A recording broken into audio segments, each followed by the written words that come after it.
안녕하십니까. 오늘은 8월 31일입니다. 벌써 8월의 마지막 날입니다. 8월 31일 아침 묵상. 오늘 읽을 리바이블 본문은 예레미야 42장에서 44장까지의 말씀입니다. 42장은 유다 백성들이 예레미야에게 기도를 부탁하는 내용, 또 하나님의 응답하시는 말씀이 있습니다. 43장, 44장은 이집트로 내려간 유다 사람들의 이야기를 다루고 있습니다. 지금 여기에 나와 있는 42장, 43장, 44장, 앞에 있는 41장부터의 내용은 역사서에는 기록되어 있지 않은 것입니다. 역대하에도 열왕기 하에도 나타나 있지 않습니다. 유다가 멸망한 이후에 예루살렘이 무너진 이후의 이야기를 볼 수 있는 것이 예레미야의 내용을 통해서입니다. 41장부터 시작돼서 오늘 읽을 44장까지의 말씀을 보면 예루살렘이 무너진 이후에 포로로 잡혀간 사람들 말고 남아있던 사람들이 어떻게 됐는지 하는 것들을 볼 수 있습니다. 41장 18절에 보면 이렇게 이야기합니다. 바빌로니아 왕이 아히감의 아들 그달리아를 그 땅에 총독으로 세워놓았는데 느다니아의 아들 이스마엘이 그를 죽였기 때문에 그들은 바빌로니아 사람들이 두려웠던 것이다. 바빌론의 왕이 그달리아를 총독으로 세웠는데 유다 사람이었던 이스마엘이 그를 죽여버립니다. 그것 때문에 유다 땅에 남아있던 사람들은 두려움에 빠지게 됩니다. 그리고 도망하기로 결정하게 됩니다. 그들이 예레미야에게 이야기하고 부탁하는 부분이 42장에 나와 있는 부분입니다. 42장 5절에서 6절에 보면 그들도 예레미야에게 약속하였다. 진실하고 신실한 증인이신 주님을 두려워하면서 맹세합니다. 우리는 정말로 예언자님의 하나님이신 주님께서 예언자님을 보내셔서 우리에게 전하여 주신 말씀대로 행동할 것입니다. 우리가 예언자님을 주 우리의 하나님께서 보내는 것은 그분의 응답이 좋든지 나쁘든지 간에 우리가 그 말씀에 순종하려 하기 때문입니다. 주 우리의 하나님의 말씀에 순종하면 우리가 복을 받을 것입니다. 이 이야기는 유다 백성들이 예레미야에게 했던 이야기입니다. 이거는 몇몇 사람이 이야기한 것이 아니라 모든 군 지휘관들이, 또 42장 1절에 보면 모든 군 지휘관과 가레의 아들 요하난과 호사의 아들 여사냐와 가장 낮은 사람으로부터 가장 높은 사람이 이르기까지 온 백성이 모여서 라고 이야기합니다. 남아있는 모든 백성들이 모여서 예레미야에게 이야기합니다. 하나님의 뜻이 무엇입니까? 말씀해 주시면 그대로 행동하겠습니다. 그분의 응답이 좋든지 나쁘든지 간에 우리가 그 말씀 순종하겠습니다. 이야기합니다. 그것에 대해서 하나님께서 하신 말씀이 그 뒤에 나와 있는 부분들입니다. 그리고 마지막에 예레미야가 19절에서 22절에 이렇게 이야기합니다. 유다에 살아남은 여러분, 주님께서 여러분에게 이집트로 가지 말라고 말씀하셨습니다. 여러분이 분명히 아시는 대로 나도 오늘 여러분에게 같은 경고를 하였습니다. 여러분은 나를 여러분의 하나님이신 주님께 보내면서 나에게 간구하였습니다. 주 우리의 하나님께 우리를 위하여 기도를 드려주십시오. 그리고 주 우리의 하나님께서 말씀하시는 것이면 무엇이든지 우리에게 알려주십시오. 우리가 그대로 실천하겠습니다. 하고 간구하였습니다.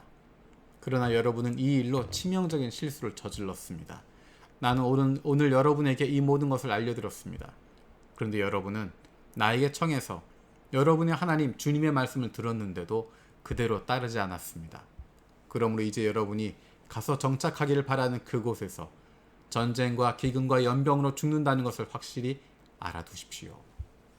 예레미야에게 주셨던 하나님의 말씀은 이집트로 가지 말라는 것입니다. 이집트로 가지 말고 유다 땅에 머물러 있으라는 것입니다.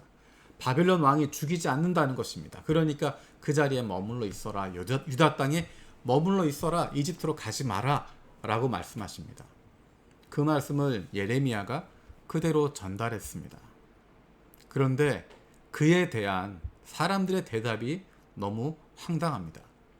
43장 2절에서 3절에 이렇게 이야기합니다. 호사야의 아들 아사랴와 가레야의 아들 요하난과 고집이 센 모든 사람이 예레미야에게 말하였다. 당신은 거짓말을 하고 있어. 주 우리의 하나님께서 당신에게 우리가 이집트로 가서 머무르게 해서는 안 된다는 말씀을 전하게 하셨을 리가 없소. 이것은 틀림없이 네리야의 아들 바룩이 우리를 바빌로니아 사람의 손에 넘겨주어서 그들이 우리를 죽이거나 바빌로니아로 잡아가도록 하려고 당신을 꿰는 것이요. 앞에서 이야기했던 그 사람들이 예레미야에게 하나님이 주신 말씀 무엇이든지 순종하겠습니다. 좋은 것이든 나쁜 것이든 그 뜻대로 행하겠습니다. 했던 사람들이 유다 땅에 머물러 살라는 하나님의 말씀을 듣지 않습니다.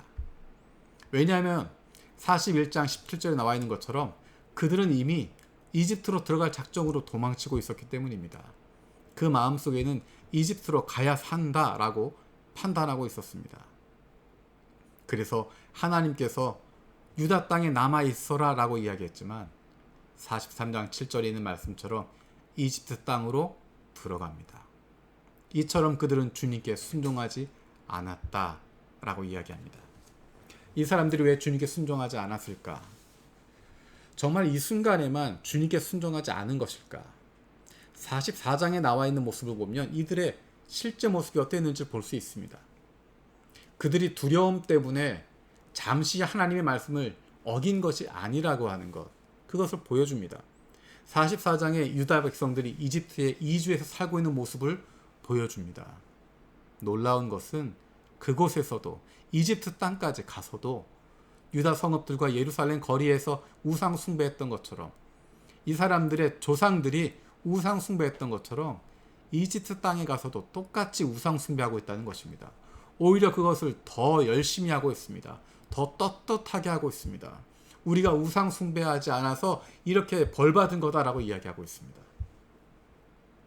얼마나 안타까운 모습입니까?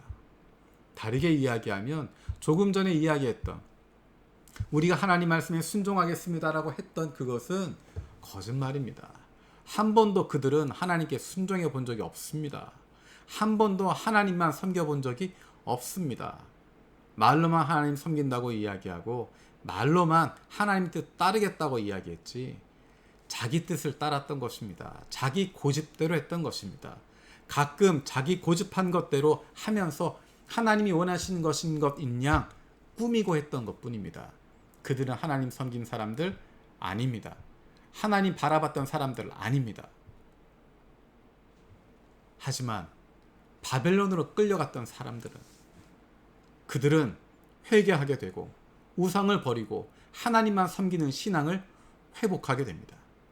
과거에 그런 삶을 살았지만 과거에 이집트로 이주해 도망쳤던 유다 자손들처럼 똑같이 우상 숭배하는 죄를 범하고 있었지만 그들은 하나님 앞에 회개하고 우상을 버리고 하나님만 섬기는 신앙을 회복하게 됩니다. 그리고 그들이 돌아와서 70년간 황폐했던 예루살렘 재건하고 예루살렘 성전을 다시 짓게 되는 것입니다. 고난을 당한다고 무조건 다 성장하고 변화하는 것 아닙니다. 고난을 당하지만 어려움의 시간을 지나지만 무엇을 바라보고 있느냐에 따라서 그 결과가 달라집니다. 어려움을 당하고 고난을 당하고 있었지만 여전히 우상 숭배 가운데 빠져 있었던 과거의 잘못에 빠져 있었던 그들은 그렇게 이집트 땅에 이주해 살다가 그렇게 끝나버립니다. 하지만 이제 거기에서 돌아서서 하나님에게 집중하고 하나님 말씀에 집중하는 사람들, 에스겔에게 귀를 기울였던 사람들, 에스라에게 귀를 기울이는 사람들, 이 사람들에게는 놀라운 변화가 일어나게 되어지고 그들이 살아나게 되어집니다. 고난당한다고 성장하는 것이 아니라 무엇을 바라보고 있느냐에 따라서 달라집니다. 하나님께 집중하시길 바랍니다. 우리의 삶이 어려워지고 상황이 힘들어질수록 말씀에 집중하는 것이고 매일의 삶 속에서 하나님과 함께 하심을 경험하는 그런 기쁨들이 있게 되길 원합니다. 하나님이 나와 함께 하신다고 하는 걸 어떻게 경험할 수 있을까? 내가 기도하는 그 기도가 응답되는 것을 통해서 발견할 수 있습니다.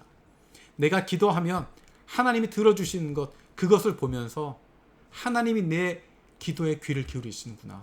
내 기도를 들으시는구나. 하나님께서 살아계시는구나. 하나님이 나를 사랑하시는구나. 하나님이 나와 동행하시는구나 하는 경험들을 하게 되는 것입니다. 그것을 통해서 우리의 믿음이 자라나게 됩니다. 어제부터 리바이블 2020 말씀 멈췄던 분들 다시 읽자라고 이야기했습니다. 그냥 성경 한 구절 읽는 것이 사람을 달라지게 만드나? 그렇지 않을 수 있겠지요. 하지만 날마다 하나님의 말씀을 읽겠다고 각오하고 그 말씀에 집중하고 그 말씀을 통해서 하나님 말씀하십시오. 내가 달라지길 원합니다라고 기도하는 사람과 성경 좀 읽는다고 안 달라져. 그거 읽는다고 뭐가 달라지겠어? 하는 사람과 시간이 지날수록 큰 차이를 가져올 수밖에 없습니다. 힘들고 어려운 시간일수록 하나님에게 집중할 수 있는 우리의 믿음의 가장 근본, 가장 기본 하나님의 말씀인 성경에 집중하고 무릎 꿇고 기도할 수 있는 그로 말미암아 살아계신 하나님, 우리와 동행하신 하나님 그분을 경험할 수 있는 저와 여러분들 되어지기 원합니다. 이 어둠의 시간 지나고 나면 어려움의 시간 지나고 나면 우리 한 사람 한 사람이 훌쩍 성장해 있는 모습 발견하게 될 것입니다. 기도하겠습니다. 살아계신 아버지 하나님 감사드립니다. 예레미야 말씀을 통해서 우리 자신의 모습을 돌아봅니다. 하나님, 이집트로 도망하려고 했던 유다 사람들이 겉으로는 하나님 말씀 순종하겠습니다. 좋은 뜻이든 나쁜 뜻이든 하나님 말씀하시는 대로 순종하겠습니다.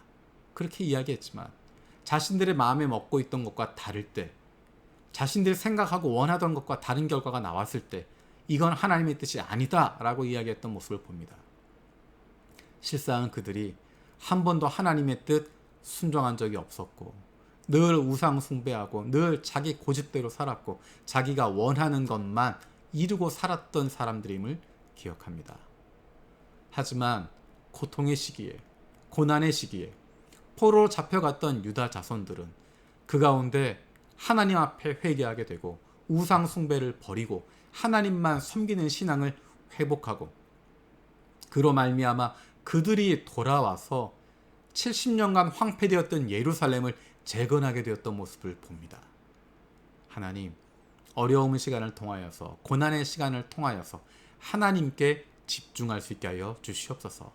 하나님 말씀에 집중하게 하여 주시고 우리의 매일의 삶 속에서 하나님이 함께 하심을 경험하게 하여 주시옵소서. 우리의 기도를 들어주시고 응답하시는 하나님을 통하여서 내 인생 가운데 함께 동행하시는 하나님, 나를 사랑하시는 하나님, 살아계신 하나님을 경험할 수 있는 그로 말미암아 우리 한 사람 한 사람 훌쩍 성장할 수 있는 기쁨의 시간 되게 하여 주시옵소서. 감사드리고 예수님의 이름으로 기도드립니다. 아멘. 오늘도 세 가지 중보기도 점 가지고 함께 기도하기 원합니다. 첫 번째는 우리가 교회 건물에 함께 모이지는 못하지만 각자의 삶의 자리에서 하나님의 큰 은혜를 날마다 경험하며 살아가게 하여 주시옵소서. 두 번째는 일본인 중심 분립 개척과 요셉의 창고 프로젝트를 통하여서 하나님께서 기뻐하시는 교회가 세워지게 하여 주시고 우리 교회가 좋은 이웃 되게 하여 주시옵소서. 세 번째로 코로나19로 고통받고 있는 하나님의 자녀들 회복시켜 주시고 이 어려움이 빨리 해결되어질 수 있도록 하나님 은혜를 베풀어 주시옵소서. 오늘 8월의 마지막 날입니다. 내일부터 9월이 시작됩니다. 이제 남아있는 4달 기대하는 마음을 가지고 하나님이 우리에게 주실 큰 은혜 마음껏 누릴 수 있는 복된 시간들 되어지기 원합니다. 감사합니다.